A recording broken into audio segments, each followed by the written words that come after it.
is not a typical construction site. This is our 4th day here. And these are not typical construction workers. Come on, guys, tell me what we're doing. A tornado brought the Ringgold home down. This home got totally lifted up off the ground. These kids are helping put it back up. The 20 youth from the New Liberty Baptist Church in Graysville were planning a mission trip to Kentucky, but divine intervention kept them here. After the tornado hit here, we figured we need to help our town because it was so devastated.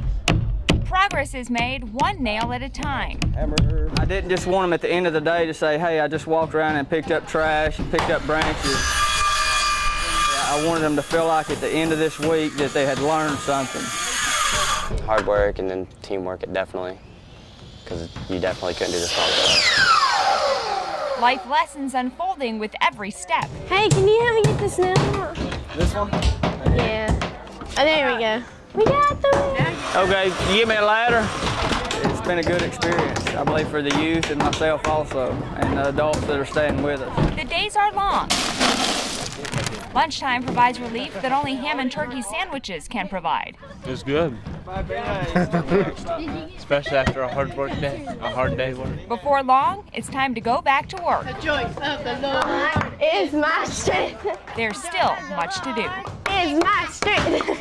We're just gonna continue working until our time runs out, and hopefully we can get it done as much as we can.